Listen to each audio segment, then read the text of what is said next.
Online classes में first year HDP में continuity में आज हम एनिमल मैनेजमेंट को ही लेंगे, इसका ही स्टडी करेंगे। तो अभी हमने जहाँ ये लेक्चर छोड़ा आज का, तो अगर मान लीजिए मैंने आपको से अभी आपको बताया था कि अगर कोलेस्ट्रम नहीं मिले नेचुरल, तो आर्टिफिशियल कोलेस्ट्रम बना करके उसको पिलाना ज़रूरी होता है।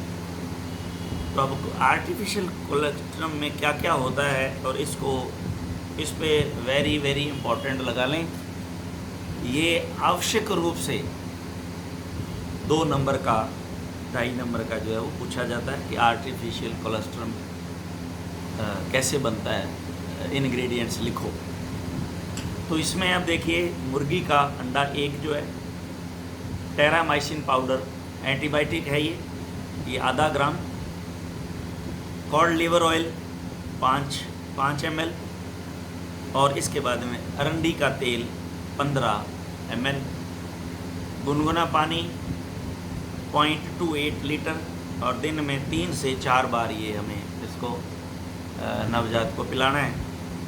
तो ये अगर मान लीजिए हमारे पास, क्योंकि कई बार ऐसा होता है नई ताज़ा ब्याई हुई कोई गाय भी नहीं होती, गाय हमारी एक है तो दूसरी कहाँ से लाएंगे, और वो जो है दूध है ही नहीं, उसके उतरा ही नहीं है किसी कारण से, तो इसको आपको कोलेस्ट्रम पिलाना ज़रूरी है। तो ये आप इसका आर्टिफिशियल कोलेस्ट्रम मिला के बना के पिला सकते हैं। माँ के ऐन को, अडर को 1% पोटेशियम परमंगनेट के घोल से धोकर उसे सूखे कपड़े से पोंछ दें तथा प्रत्येक थन में से 3-4 धार दूध नीचे निकालकर बच्चे को खड़ा करके माँ का दूध थन से पिलावें। यह दूध कोलेस्ट्रम यानी कि दिन में 2 से 3 बार पिलावें, कभी एक साथ अधिक ना पिलावें, अन्यथा उसको दस्त लग जाएंगे या काफ्स क्योर नामक रोग हो जाएगा। नवजात को दूध हमेशा उसके शारीरिक वजन का 10% ही पिलावें या अधिकतम 5 से 6 लीटर प्रतिदिन पिलाया जाए। इनको डिवाइडेड डोजेज में 3 बार, 4 बार भी पिलाएं तो कोई प्रॉब्लम नहीं है, लेकिन 3 की बजाय 2 नहीं करें, 5 से 6 लीटर प्रतिदिन पिलावें। स्पेटा दूध, स्किम्ड मिल्क जिसमें से फैट को निकाल लिया, स्प्रेटा दूध milk, feeding of skimmed milk. 3 सप्ताह बाद नवजात को पूर्ण दूध होल मिल्क की मात्रा कम करके स्प्रेटा दूध जो है वो पिलाना चाहिए। स्प्रेटा दूध को पिलाने से पूर्व इसे शरीर के तापमान पर गर्म करके ही से पिलावें। अब जो है मिल्क रिप्लेसर, दूध छुड़ाना, दूध के छुड़ाने की जगह जो चीज़ दी जाती है वो मिल्क रिप्लेसर कहलाती है। मिल्क रिप्लेसर जब नवजात 2 सप्ताह का हो जावे तब शुरू करना चाहिए। फीडिंग ऑफ काफ स्टार्टर खिलाना, यानी कि दूध के अलावा कुछ खिलाना उसको, that is the feeding of calf starter. बच्चा जब 3 सप्ताह का हो जावे तो उसे काफ स्टार्टर खिलाना चालू कर देना चाहिए। नवजात के टैटूइंग करें तथा अलग अलग बाड़ों में, पेन में अथवा एक साथ सभी नवजात बच्चों को कुछ सप्ताह तक रखें। सींग रोदन 15 दिन की उम्र पर कर दें। सींग रोदन ये हम पढ़ेंगे, टैटूइंग, सींग रोदन, ये या पीछे आपने मेरे ख्याल फर्स्ट सेमेस्टर में ये पढ़ लिया होगा, लेकिन सींग रोदन आगे आएगा जब हम पढ़ेंगे।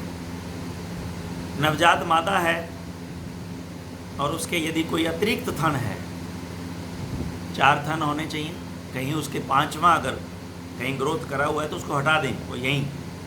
ये क्रिया 1-2 माह की उम्र में ही कर देनी चाहिए ताकि वो आगे चल के परेशान ना करे।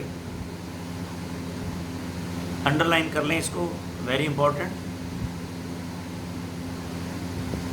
नवजातों में निम्न कारणों से 1 माह में मृत्यु ज़्यादा होती है, अतः इसका विशेष ध्यान रखें। निमोनिया, जिसे काफ निमोनिया कहते हैं, डायरिया, दस्त, और वर्म्स के लिए 10 ग्राम पाइपराजिन की एक खुराक उसको अवश्य दे दें। यानी कि बच्चे को डीवर्मिंग करवाना बड़ा ज़रूरी है। ज़्यादातर बच्चे वर्म्स के कारण मर जाते हैं, कुछ जो है डायरिया के कारण मर जाते, दस्त लगते हैं, बचते ही नहीं हैं, और कुछ निमोनिया के कारण। तो ये ज़्यादातर इनमें काफ निमोनिया हो जाता है, तो इसके लिए ध्यान में रखें। 6 माह की उम्र के बाद बछड़े बछड़ियों को अलग अलग कर देना चाहिए। नवजात जब 3 माह का हो जावे तो निम्न बीमारियों से बचाव के टीकाकरण भी जरूर करें। HS, haemorrhagic septicaemia, black quarter, BQ और एंथ्रैक्स आदि, इनके जो है टीकाकरण जो है अवश्य कराएं। अब है वीनिंग। नवजात को माँ के दूध से अलग करना या छुड़ाना। वीनिंग, अलग कोई पत्ती से दूध पिलाना। नवजात को प्रसव के तुरंत बाद अथवा जन्म के 4 दिन बाद माँ से अलग करके पालने को वीनिंग कहते हैं। वैसे तो आजकल क्या है, at the time of birth ही तुरंत बाद ही कर देते हैं, ताकि माँ का उसके प्रति जो है लगाव ही ना रहे, और वो कोई दूध मिल्क लेट डाउन में या दूध में उसमें कोई इफेक्ट नहीं आए, तो इसलिए उसको पहले ही दूर कर देते हैं। या फिर 4 दिन बाद में, कुछ लोग 4 दिन बाद में करते हैं। नवजात को माँ से अलग कर खीस, कोलेस्ट्रम अथवा दूध को पिलाने हेतु निम्न विधि को अपना।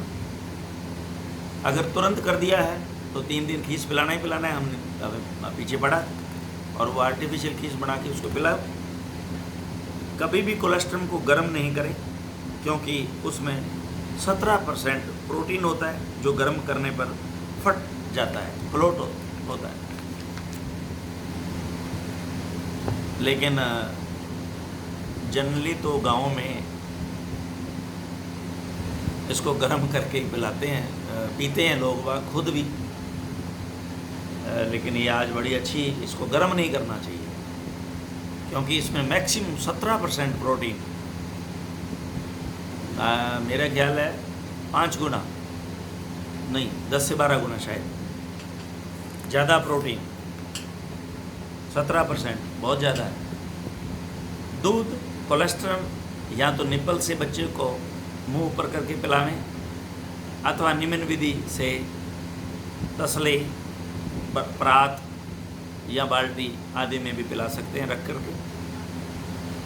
तो ये आपको ये जो निपल है ये दिखाएंगे, यहाँ है अपने पास।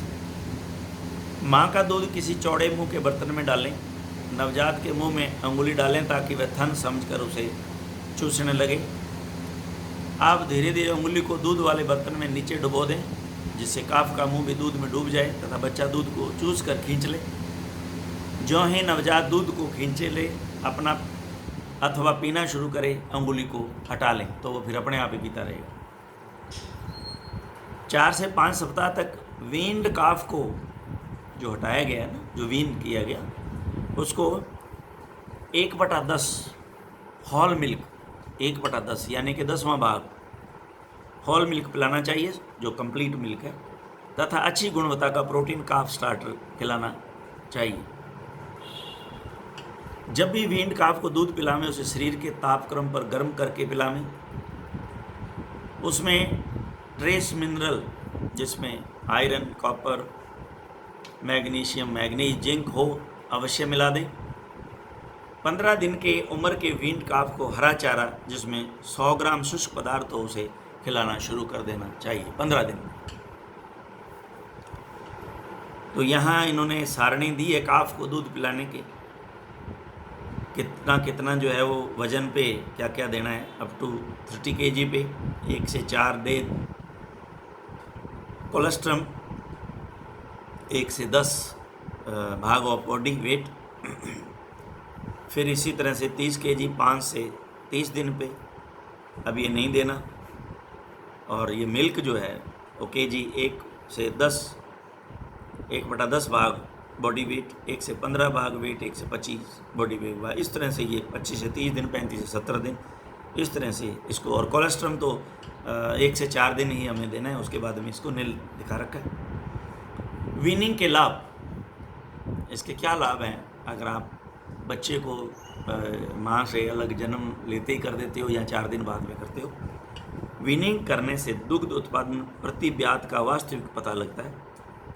यस, अगर वो 1 महीने तक वही पीता रहता है तो वास्तविकता नहीं पता। तो आपने पहले दिन इसको हटा दिया तो ये आपके पास कितना दूध वो गाय दे रही है उसका वास्तविक पता, जिससे उसका चयन व प्रोजेनी टेस्टिंग आसानी से हो जाता है। प्रोजेनी टेस्टिंग, उसके बच्चे जो आगे प्रोजेनी उसकी जो है कितना दूध देगी, माँ से पता चलेगा। कि अपने देखते हैं ना कि भाई ये जो ये क्यों लाए भाई, ये बच्ची क्यों लाए, क्योंकि इसकी माँ का दूध 23 किलो था इसलिए लेके आए। तो प्रोजेनी ये भी अच्छा दूध देगी, अपने आप ही प्रोजेनी टेस्टिंग हो गया। कारणवश यदि काफ मर भी जावे तो भी पशु के मिल्किंग में किसी प्रकार की परेशानी नहीं आवे। बिल्कुल, ये बहुत बड़ा फायदा है। मादा पशु को पालने के लिए काफ पर निर्भर नहीं रहना पड़ता। सही है। विनिंग पद्धति को अपनाने से काफ को दूध जैसे अन्य पौष्टिक पदार्थों उपयोग द्वारा सस्ती दरों पर पाला जा सकता है। दूध हम ले लें और उनको सस्ती दर वाला कुछ मटेरियल खिला दें। वैसे तो ये कितना बड़ा अन्याय है, क्योंकि दूध जिसके लिए है उसको तो हम दे नहीं रहे, उसको तो और सस्ते खिला करके और तालमेल में बिठा रहे हैं और दूध खुद ले रहे हैं। काफ का ओवर फीडिंग तथा अंडर फीडिंग नहीं होता। हाँ, जब उसको छोड़ देते हैं तो अपने आप चूंघता है तो जितना मर्जी चूंघ जाए। यहाँ हमने जल्दी मुंह लगवाया हटा दिया तो अंडर फीडिंग नहीं होता। अतः काफ स्कोर, डायरिया आदि रोगों से बचाया जा सकता है। काफ के बिना दुग्ध दोहन से साफ व स्वच्छ दूध प्राप्त होता है। काफ द्वारा थन एंड को किसी प्रकार के चोट पहुंचाने की संभावनाएं शून्य हो जाती हैं। तो देखा है ना आपने, जब गाय नहीं पालती तो वो यूँ सिर मारता है, चूंघता भी है और सिर भी मारता है, तो वो चोट की संभावना और कहीं गड़बड़ हो सकती है। ये था प्रीनेटल एंड पोस्टनेटल, हमने जो नवजात को केयर के लिए हमने आज ये जो स्टार्ट किया। तो अब हम आज देखेंगे सींग रोदन। इसको डी बडिंग भी कहते हैं, डिस बडिंग भी कहते हैं। डिस बडिंग ऑफ काफ या सींग रोदन या डी बडिंग। जो बड़ निकली सींग की निकलता है ना स्टार्ट में, उसको बड़ आ गई, यानी कि बड़ को अपने हिंदी में क्या बोलेंगे, गांठ बन गई ऊपर, शुरू में ऊपर उभार आया बडिंग। अगर वो आ गई है तो अगर हमें पता लगना शुरू हो गया तो वहीं उसको रोक देते हैं उसकी ग्रोथ को, तो इसको डी बडिंग कहते हैं। नवजात बच्चे चाहे नर हों अथवा मादा, उनके सींग रोदन करना चाहिए। तो इसको बाद में अपने डिस्कस कर लेंगे, कोई बात नहीं। सींग रोदन ये अच्छी तरह बताना पड़ेगा, वेरी वेरी इंपॉर्टेंट है ये, और ये लंबा भी है। उसके बाद में कास्ट्रेशन भी है, वेरी इंपॉर्टेंट, इसको भी बाद में चर्चा में ले लेंगे। चलिए आज इतना ही काफ़ी है, इसको सींग रोदन को बाद में जो है वो पढ़ेंगे। Thank you very much.